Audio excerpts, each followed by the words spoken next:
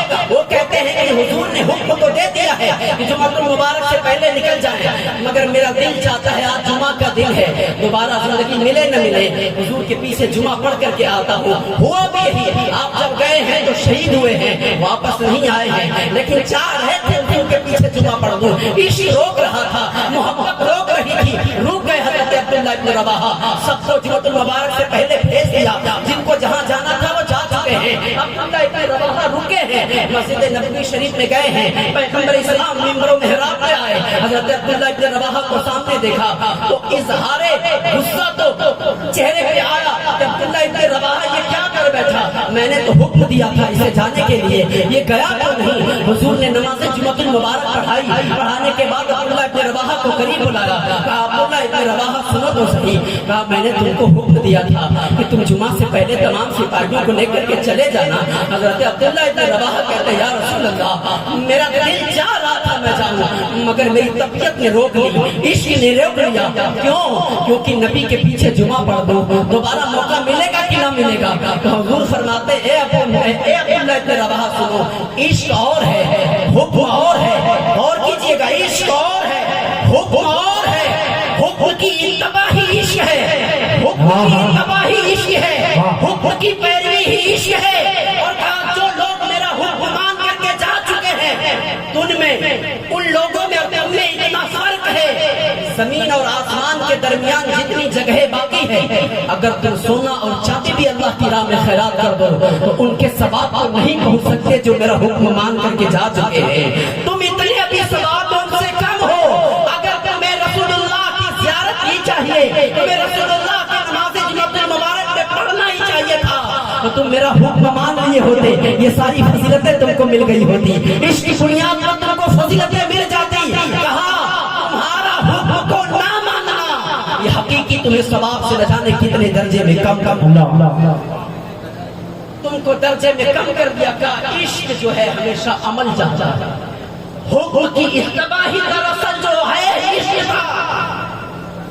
اب آپ اور ہم اپنے آپ کو ٹٹولیں, یہاں پہ اپنے آپ کو رکھ کے سنبھالیں اور اپنے آپ کو دیکھیں کہ ہمارا عشق کتنا ہے اور اس عشق کے مد مقابل ہمارا عمل کتنا ہے. چونکہ عشق ہمیشہ عمل چاہتا ہے. جب تک آپ کا عمل نہیں ہوگا, شریعت کی پیروی نہیں ہوگی, تب تک تو آپ کو عشق کی حقیقت نہیں حاصل ہوگی.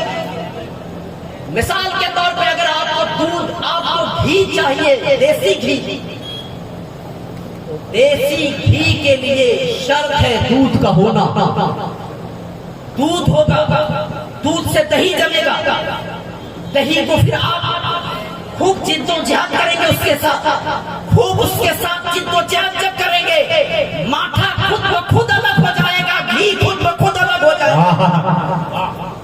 اسی طرح عشق ہے, عشق ہمیشہ عمل چاہتا ہے. عمل جو ہے اللہ کہتا ہے ان الذین قالوا ربنا اللہ ثم استقاموا, اگر اللہ کو اپنا مانا تو صرف ماننا ضروری نہیں, ثم استقاموا, جب جاؤ کہ میرا رب ہے, جب اس پر جم جاؤ گے تب اللہ کہتا ہے تتنزل علیہم الملائکہ, تب اللہ کے فرشتے کہیں گے ہم تیرے دوست ہیں, دنیا میں بھی اور آخرت میں بھی ہم تیرے دوست ہیں, ہم تیرے ساتھی ہیں, تو غم نہ کر, تو جو ہے پریشان نہ ہو, اس جنت کی خوشیاں منا جس کا تم سے وعدہ کیا گیا ہے. نحن اولیاؤکم فی الحیات الدنیا وفی الآخرہ, ہم ہی تیرے دوست ہیں دنیا اور آخرت میں. اور جس کے دوست فرشتے بن جائیں نہ اس کا کوئی دنیا میں بگاڑ سکتا ہے, اور وہ پھر مخربی تو کامیابی کے منزل پر پائی. نعرہ تکبیر, نعرہ رسالت, عرص مقدس, علماء اہل سنت. اس لیے میرے ساتھی عشق جو ہے ہمیشہ عمل چاہتا ہے.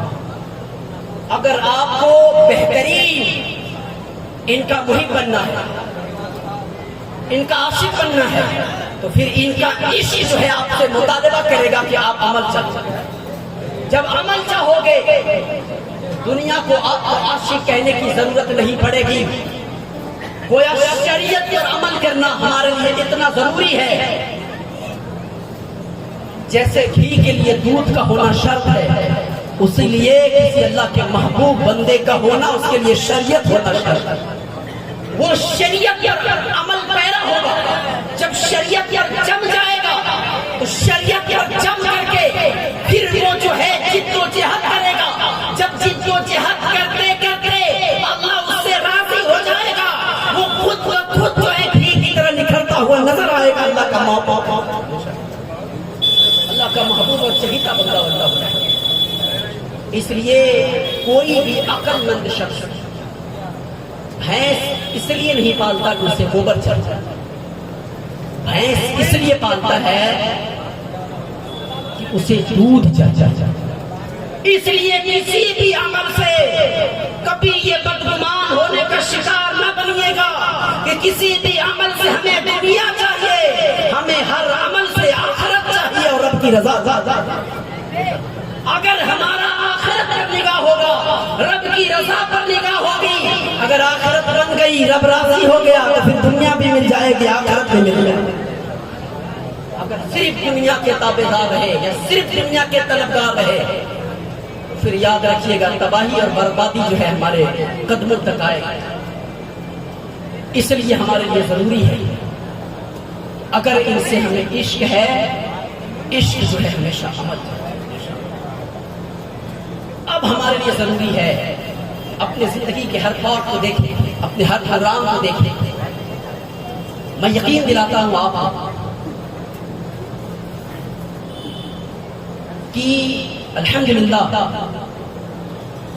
بہادرپور کی سرزمین پر مجھے وہ پیار ملا ہے جس طرح ایک جوائنٹ فیملی کو، جوائنٹ فیملیوں میں بھائی کو پیار ملنا چاہیے، جس طرح باپ کی موجودگی میں بیٹے ہوں بیٹوں کو پیار ملنا چاہیے، اس طرح الحمدللہ مجھے ہر طرح سے یہاں پیار اور محبت ملا.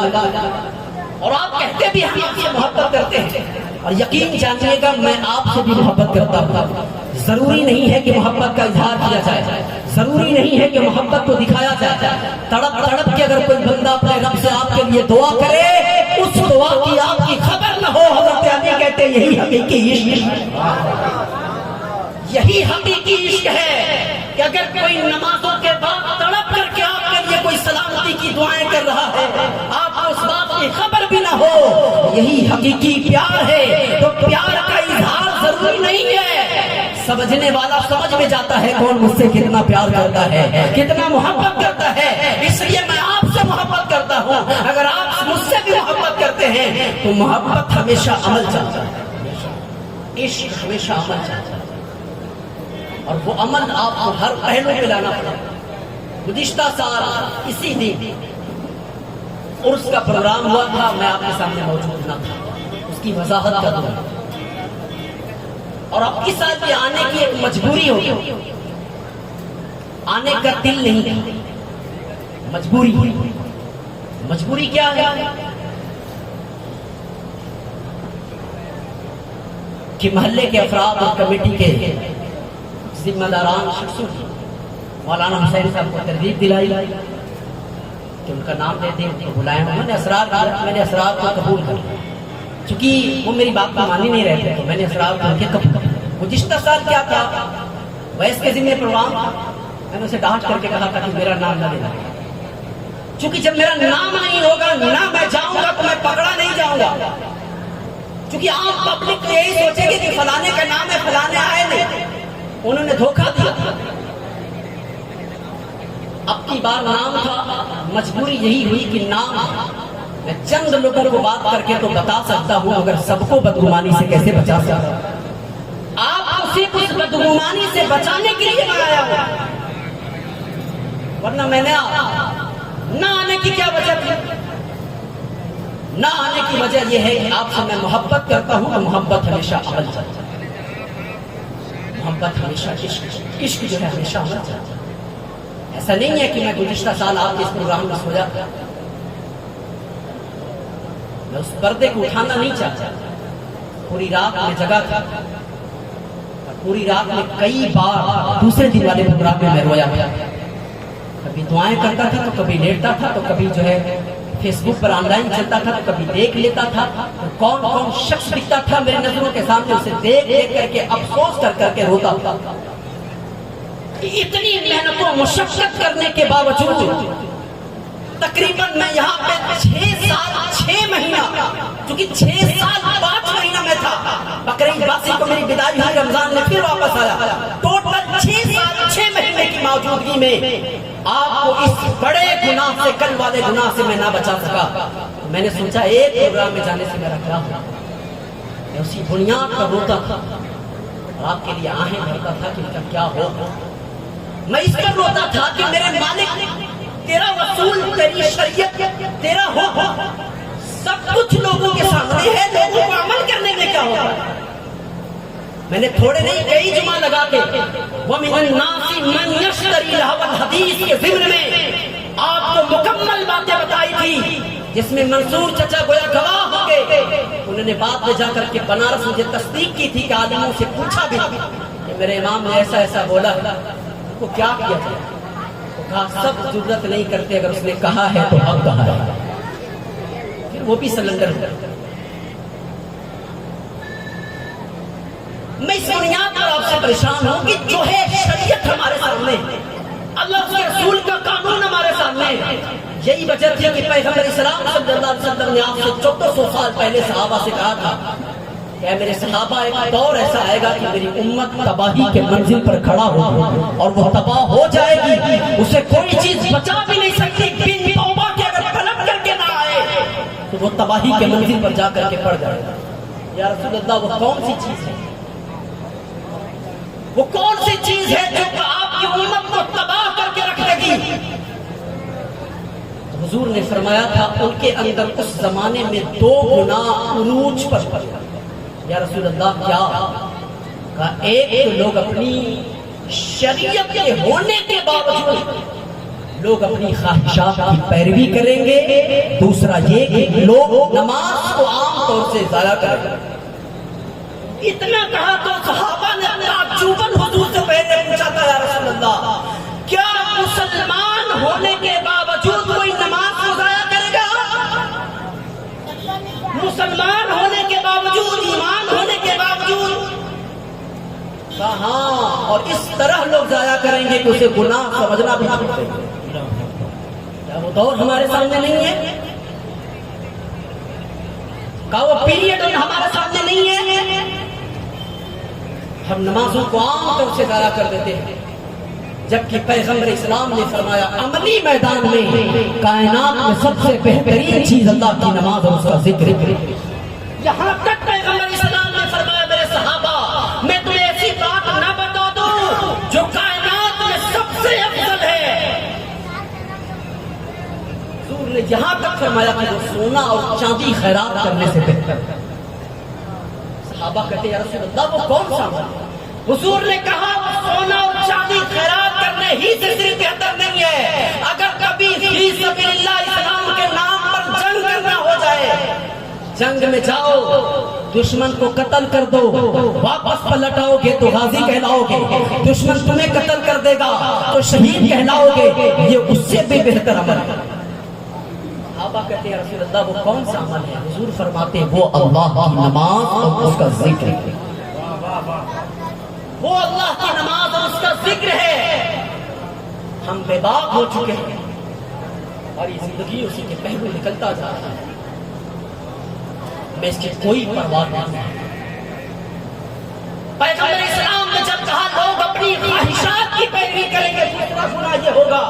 صحابہ نے پوچھا یا رسول اللہ کیا شریعت نہیں ہوگی اس وقت؟ تو کہا شریعت بھی ہوگی, قرآن و حدیث دلیل کے طور پر موجود ہوگے, لیکن لوگوں کے دل اتنے کالے ہو چکے ہوں گے, سمجھانے والا سمجھتے سمجھتے تھک جائے گا, گناہ کرنے والا گناہ کرتا ہی رہے گا اور وہ تباہی کے منزل میں جا کر کے گر پڑے گا.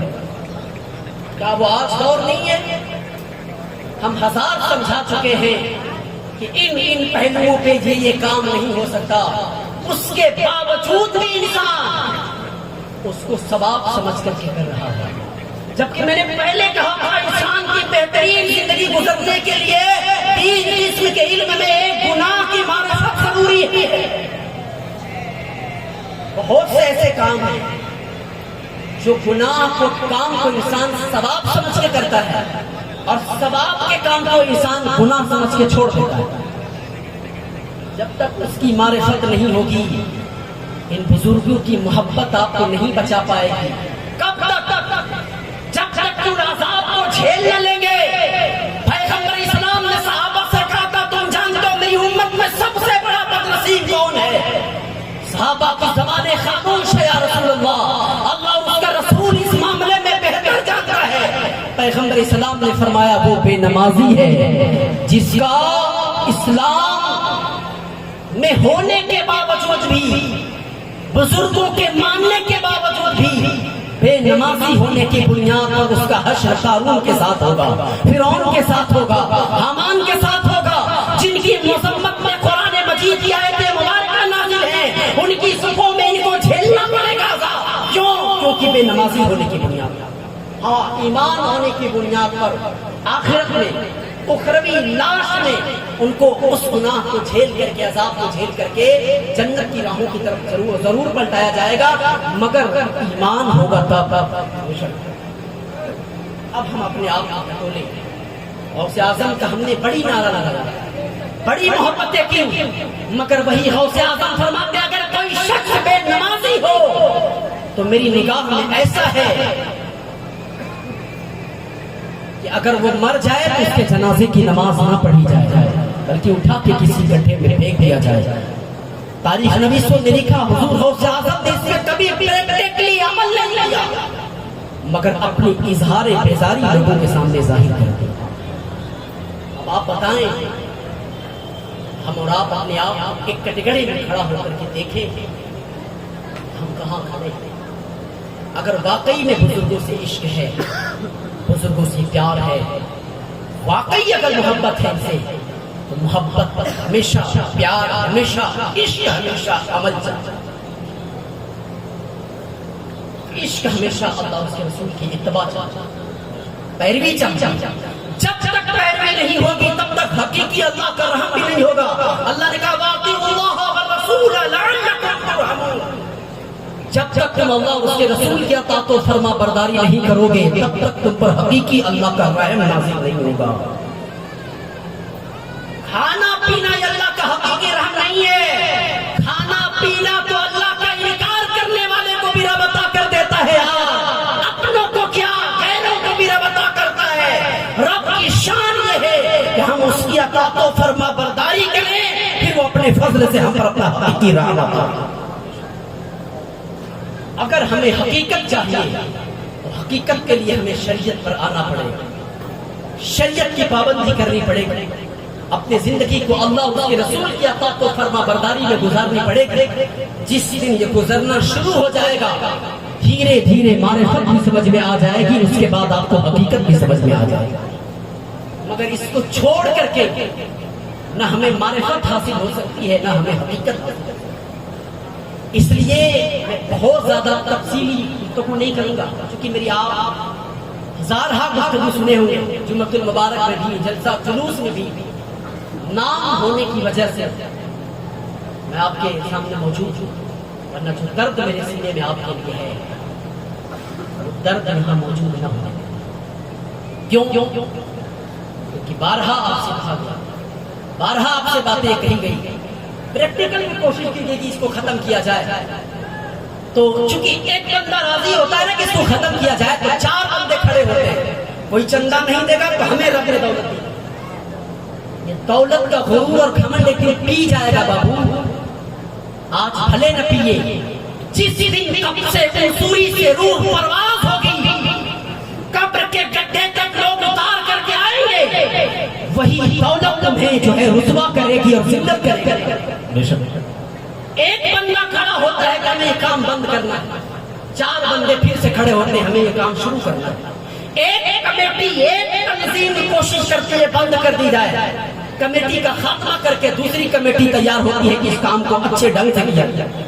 مولانا کا کام ہے کہنا، کہا کر کے پیچھے پلٹے، ہمارا کام ہے ناچنا، ہمارا کام ہے چگل بندی کرنا، فیس بک پر لکھ دیا جاتا ہے ان بزرگوں کے نام کے ساتھ کہ ہم کو اس پروگرام میں چگل بندی کرنے کا موقع ملا ہے، ناچنے کا موقع ملا ہے، شوق ناچنے کا ہے، تو بزرگوں کے نام پہ بدنام نہ کر دیجیے۔ ناچنا ہے تو اپنے گھر جا کر کے ناچ، ناچنا ہے تو اپنے دروازے پہ ناچ، ان بزرگوں کو نام لے کر کے سیدھے سادے سمپل سے مسلمان کو بہکنے کا ذریعہ نہ بنا۔ کیوں؟ کیونکہ آج میرا سادہ سا مسلمان غیر مقلدین کے یا غیر عقائد کے بہکاوے میں صرف اس لیے آتا ہے وہ ان چیزوں کو دکھا دکھا کر کے اسے ٹارچر کرتے ہیں۔ دیکھیے سنیت ہے، دیکھیے مزار ہے، دیکھیے بزرگوں کا پیغام ہے، دیکھ لے یہ چادر، لے گا کر، لے چمنا، لے اٹھا پٹک، کیا یہ اللہ کی وحدانیت ہے؟ کیا یہ شریعت پیغام دیتی ہے؟ اب سادہ سمپل سا مسلمان کرتا کیا ہے؟ اب اس کی بات میں آ جاتا ہے، ہاں یار یہ بات تو درست نہیں ہے، یہ بات تو صحیح نہیں ہے، اب اس کے چکر میں اس کی بات کو سننے لگتا ہے، سنتے سنتے اس کی صحبت اس کے پاس اتنی کارگر ثابت ہوتی ہے کہ اس کے ایمان کو لے لیتا ہے۔ آج اس بکواس شخص کے فیس بک پہ نہ جانے کتنے ایسے اور یوٹیوب پر ایسے بکواس آدمی بیٹھے ہیں جو اتنے اچھے ڈھنگ سے اپنی بات کو کہتے ہیں کہ ان کی بات میں نے کئی لوگوں سے گفتگو کر کے دیکھا، بات پہلے اثر نہیں کرتی، اس کا انداز پہلے اثر کر جاتا ہے۔ وہ کہتے ہیں اس کا انداز دل کو بھا جاتا ہے، دل کو بھاتا ہے تو اس کے انداز کو سنتے سنتے ہم اپنی طبیعت اور نیت اور اپنا ایمان میں بدل رہے ہیں۔ ہمارے اندر وہ صلاحیت نہیں ہے، ہم جمعہ میں بھی رہیں گے کہ لے اٹھا، لے پٹک، لے واقعہ، لے دے واقعہ، لے بزرگ نے وہاں پہنچا دیا، یہاں پہنچا دیا، سب کچھ بیان کر کے رکھ دیں گے، جبکہ امام محمد غزالی علیہ الرحمہ نے کہا تھا اگر کوئی کہیں عالم ہو وہ عالم صرف فضیلت پر بات کرے یا صرف واقعات بزرگوں کے سنائے تو وہاں شیطان کو جانے کی ضرورت نہیں ہے، وہ عالم کافی ہے۔ کیا وہ حق پر نہیں ہے؟ اگر اس نے واقعات کو سنائے ہیں تو حق سنائے ہوں، اگر اس نے اللہ کی رحمتوں کی بات کی ہوگی تو حق کی ہوگی، اگر اس نے بزرگوں کے تصرفات کا استعمال کر کے بتایا ہوگا حق بتایا ہوگا، مگر وہ کہتے ہیں اگر صرف وہ اسی پر قائم رہے تو وہاں شیطان کو جانے کی ضرورت نہیں ہے، وہ عالم کافی۔ کب پلٹیں گے ہم؟ کب اپنے آپ کو سزا ملے؟ یہ میری تقریر نہیں ہے، میرے پاس درد ہو سکتا ہے میں دوبارہ آپ کے ساتھ نہ ملوں، یعنی زندگی سلامت رہی کہ نہ رہی، لیکن جو کچھ درد میرے سینے میں ہے اس کو محسوس کیجیے اور کوشش کیجیے کہ ہر شخص کے اندر عشق ہے بزرگوں سے، ہر شخص کے اندر پیار ہے، ہر شخص کو اللہ و رسول سے عشق ہے، محبت ہے، پیار ہے، مگر بس ضرورت ہے کہ اس عشق کو عمل کا جامہ پہنانے کی ضرورت ہے، عمل کا لباس پہنانے کی ضرورت ہے۔ اگر وہ عشق عمل چاہتا ہے تو پریکٹیکل عمل کر کے ہمیں بتانا ہے کہ ہم حسینی ہیں، ہم بزرگوں کے ماننے والے ہیں۔ مائیکل ایچ ہارٹ نے آج سے 75 سال پہلے کہا تھا the 100 ranking of the most influential persons in history by written Michael H Hart, وہ خود کہتا ہے کہ دنیا انسانیت میں سب سے بہترین انسان اگر کوئی ہے تو اس انسان کا نام محمد عربی صلی اللہ علیہ وسلم۔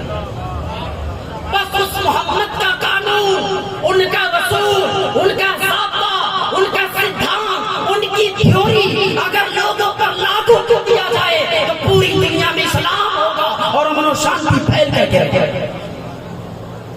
کب ہم اس پر پریکٹیکل کریں گے؟ کب اپنے آپ کو یہاں اتارنے کی کوشش کریں گے؟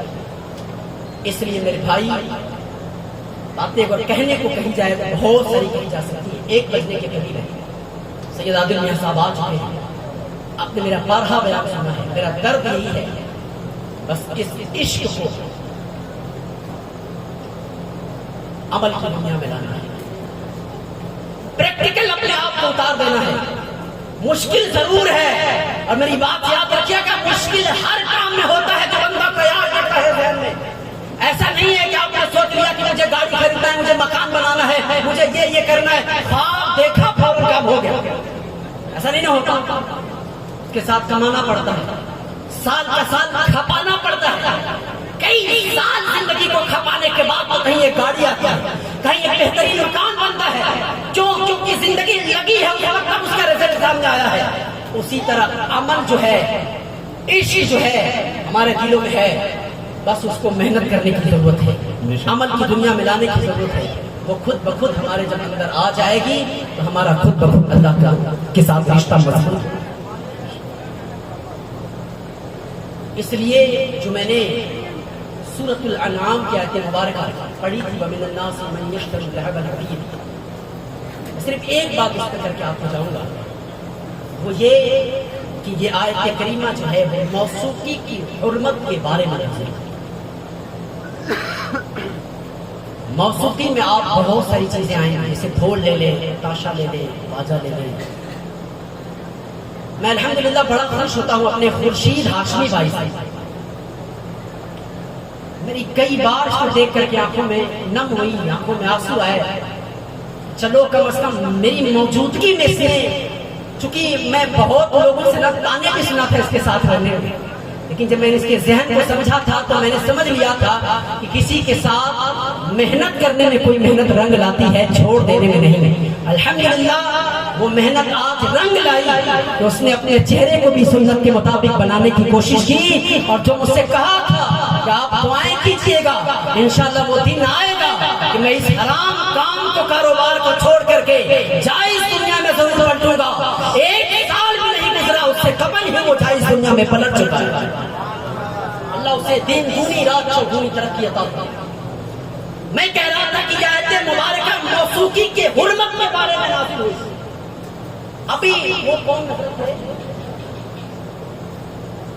اسماعیلی صاحب, رضی اسماعیلی صاحب. شروع سے جب انہوں نے شعر شروع کیا, اتنا انہوں نے بہترین شعر سمجھا کہ میں غریب یہ علم کا وہ بھی میں صحیح سے نہ سمجھ سکا. میں سوچ رہا تھا یار یہ شاعر جو ہے کھڑے ہو کر کے اتنا سمپل سا سیدھا جملوں میں بغیر کسی کھینچتان کے یہ بندہ آرام سے شعر پڑھ رہا ہے, پبلک سن رہی ہے. کیا پبلک کو اتنی صلاحیت ہے کہ پبلک ان کے شعر سے اپنے فائدے کی بات کو حاصل کر سکتی ہے, اس سے مسائل نکال سکتی ہے, اس کے واقعات نکال سکتی ہے, اور اس سے کچھ اپنے آپ کو استفادہ حاصل کر سکتی ہے؟ تو میں سوچ رہا تھا کہ جب میں خود نہیں حاصل کر پا رہا ہوں تو پبلک کہاں سے حاصل کر پائے گی. تو میں سوچنے لگا کہ یار جب یہ سیدھا پڑھ رہے ہیں تو ان سے نہ میں حاصل کر پا رہا ہوں نہ پبلک کو مشکل حاصل کوئی کر پائے الا ماشاءاللہ. تو کل جو اتنی ڈھول اور تاشا کی موجودگی میں شعر پڑھے جا رہے ہوں گے, کل جو اتنی ہلے اور گلے میں شعر پڑھے جا رہے ہوں گے, کل جو ہے ڈھول اور تاشوں کی نارنگیوں میں جو شعر پڑھے جا رہے ہوں گے, مسلمان کیسے اس کو سن کر کے اپنے فائدے کی بات حاصل کر سکتا ہے, اس سے کیسے مسائل نکال سکتا ہے. اس شعر کا مطلب کیا ہے کہ سن کر کے انسان اس سے بھی اپنا فائدہ حاصل کرے, اس شعر سے بھی اپنے آپ کو فائدہ حاصل کرے, اپنی زندگی کو سنوار. کیسے حاصل کر سکتا ہے؟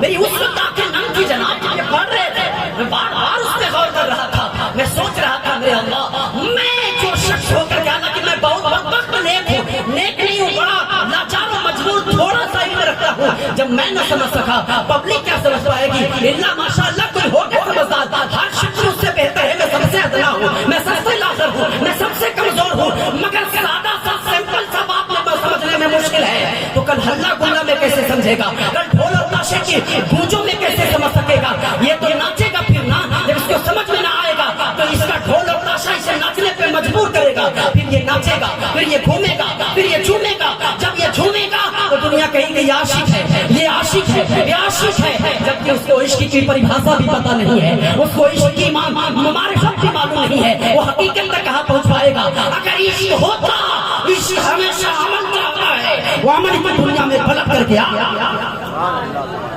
عشق ہوتا تو عشق ہمیشہ عمل چاہتا ہے.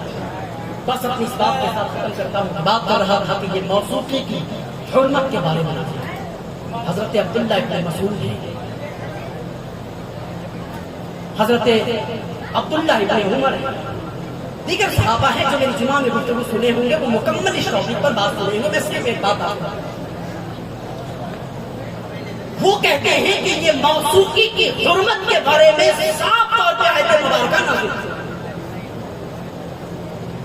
اب قرآن کی آیت مبارکہ آنے کے بعد اب جو ہے شارحین کہتے ہیں اس موسیقی کو جس چیز کے ساتھ ملایا جائے گا وہ چیز ناجائز و حرام ہے. اگر کوئی نعت پڑھے، اگر کوئی رسول اللہ کی تعریف کرے اور پھر ان کے ساتھ اسی موسیقی ڈھول نشے باجے کا اگر ملاوٹی کر کے وہ پڑھے تو یہ ناجائز و حرام ہوگا.